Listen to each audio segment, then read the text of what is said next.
प्रणाम। मैं हूँ आचार्य दीपा, आप सभी का बहुत बहुत स्वागत करती हूँ। आज हम बात करेंगे जन्माष्टमी से जुड़ी सभी शंकाओं के बारे में कि जन्माष्टमी कब है, व्रत कब करना है। 2024 की जन्माष्टमी जो है वो बेहद खास क्यों है, व्रत कैसे करना है, व्रत पारण कब करना है, क्या नियम है, हम सब इस वीडियो के माध्यम से आज जानेंगे। सबसे पहले बता दूं कि 2024 26 अगस्त की ये जो जन्माष्टमी है, इसमें कृष्ण भगवान का 5251वां जन्मोत्सव है। इस बार हम वो मना रहे हैं। इस बार हर बार की तरह दो जन्माष्टमी नहीं है, इस बार एक ही है। लोग कंफ्यूज नहीं होंगे कि व्रत कब करना है।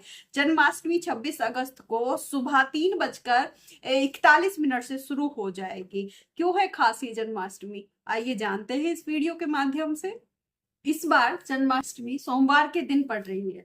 पुराणों में बताया गया है यदि जन्माष्टमी सोमवार के दिन या बुधवार के दिन पड़ती है तो यह बहुत ही शुभ फलदायी होती है, बहुत ही शुभ फल प्रदान करती है। इस दिन पड़ने वाली जन्माष्टमी का व्रत कोई भी व्यक्ति यदि नियम अनुसार विधि विधान से करता है तो वो जन्म मरण के जो उनका चक्र है उससे मुक्त हो जाता है, वो गर्भ में नहीं आता है, वो जन्म मरण के चक्र से ही छूट जाता है। अष्टमी नवमी को के स्पर्श में जो है रोहिणी नक्षत्र भी पड़ रहा है। सोमवार का दिन भी एक ही दिन जन्माष्टमी है, दो जन्माष्टमी नहीं है। ऐसा संयोग जो बन रहा है वो बहुत सैकड़ों वर्षों के बाद ही ऐसा संयोग बनता है। इस दिन व्रत उपवास करके व्यक्ति कई पीढ़ियों को तार सकता है। अगर वो सही तरीके से व्रत करे तो अपनी कई पीढ़ियों को तार सकता है। भगवान आडंबर नहीं देखते, भगवान श्रद्धा भाव देखते हैं। बस आप श्रद्धा भाव और नियम अनुसार अपने व्रत का निर्वाह करें तो भगवान की प्रसन्नता आपको प्राप्त हो जाती है। सोमवार या बुधवार को पड़ने वाली जो जन्माष्टमी है, इसका व्रत जो कोई व्यक्ति करता है उसके पितरों को जो प्रेत योनि से मुक्ति मिल जाती है। इतना खास है। मैं केवल बातों में विश्वास नहीं करती हूँ, मैं केवल कहीं सुनी बातों में नहीं भरोसा करती हूँ। मैं केवल वो बात करती हूँ जो शास्त्रीय है, जो सही है। केवल उन्हीं बातों को मैं आपके सामने रखना पसंद करती हूँ। अब हम बात करते हैं कि ये व्रत करना कैसे है आपको। देखिए, ये व्रत तीन तरीके से किया जा सकता है। तीन विधियां है इसकी। एक होता है निर्जला, आप बिना जल पिए बिना कुछ खाए पिए निर्जला उपवास कर सकते हैं। दूसरा होता है केवल पानी पी के ये व्रत आप रख सकते हैं, केवल पानी ही आपको ग्रहण करना है। या फिर तीसरा होता है आप केवल गाय का शुद्ध दूध पीकर ही व्रत कर सकते हैं। यदि आप ऐसी जगह रह रहे हैं जहां पर आपको गाय का शुद्ध दूध उपलब्ध नहीं है तो वहां पर आप फलाहार कर सकते हैं।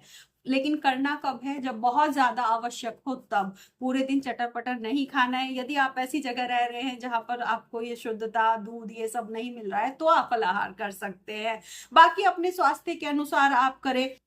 साबूदाना पिक्चर बना ली होगी ना, इस दिन साबूदाना बनाना है। मिठाई से चाय कॉफी गाजर का हलवा, व्रत वाली सब्जी या मार्केट में उपलब्ध चिप्स चटर पटर ये सब खाकर अपने व्रत का ना सत्यानाश मत करना। आप बहुत सही तरीके से और नियमानुसार ही इस व्रत का आप पालन करना, क्योंकि ये एकमात्र ऐसा व्रत है जो 20,000 करोड़ जो एकादशियों का फल आपको प्रदान करता है। तो यह व्रत बहुत खास है, तो इस व्रत को बिल्कुल नियमानुसार आप करें। अब बात करते हैं कि व्रत पारण आपको कब करना है। तो व्रत पारण के भी तीन नियम बताए गए हैं, तीन मान्यताएं हैं। क्या एक तो 12 बजे के बाद जन्म उत्सव के मतलब पूजा पाठ से निपटते ही लोग व्रत पारण कर लेते हैं, लेकिन आपको करना चाहिए 12:47 के बाद। आप उस समय व्रत पारण कर सकते हैं। दूसरा है आप सूर्योदय तक रखते हैं, अगले दिन सूर्योदय के बाद ही आप व्रत पारण करते हैं। ठीक है, ये भी हो गया। अब तीसरी मान्यता है कि जब तक अष्टमी तिथि समाप्त नहीं होती और रोहिणी नक्षत्र समाप्त नहीं होता तब तक कई लोग व्रत पारण नहीं करते हैं। चलिए, जो अष्टमी तिथि है वो तो रात्रि 2:21 पर समाप्त हो जाएगी 26 तारीख को ही। लेकिन जो ये रोहिणी नक्षत्र है वो 27 तारीख को 3:04 पर समाप्त होगा। ये कठिन है। आप इस समय व्रत पारण कर सकते हैं। ये ऐसी मान्यताएं शास्त्रों में है, मैं आपको डराने के लिए नहीं बता रही हूँ। आपका जैसे मन करे, आप जैसे करते आ रहे हैं आप उसी तरीके से पारण करें, लेकिन बस एक ये मान्यताएं हैं, इस तरीके से व्रत पारण भी किया जा सकता है।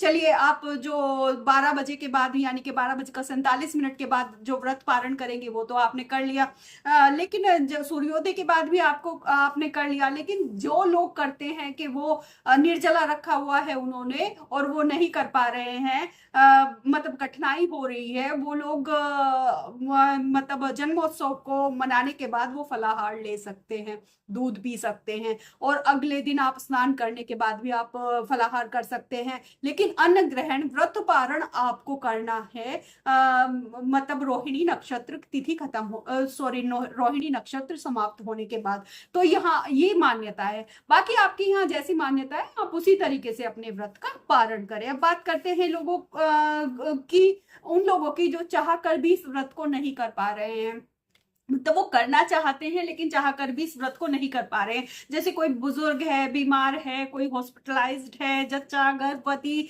मतलब छोटे बच्चे, वो चाहते हैं लेकिन वो इस व्रत को नहीं कर पाते हैं। तो कोई या कोई और भी अन्य कारण हो सकता है। तो देखिए, करना क्या है कि आपको उनके हाथों से किसी ब्राह्मण को 2 समय के खाने के बराबर या तो अन्न दान आप करवा दें या आप उसको धन दे दें, जिसमें उसके 2 समय का खाना हो जाए। तो उनके हाथों से आप ये करवा सकते हैं। और आपको साथ साथ जो व्रत नहीं कर रहे हैं 10 माला गायत्री मंत्र की भी करनी चाहिए, जो ये नहीं कर पा रहे हैं।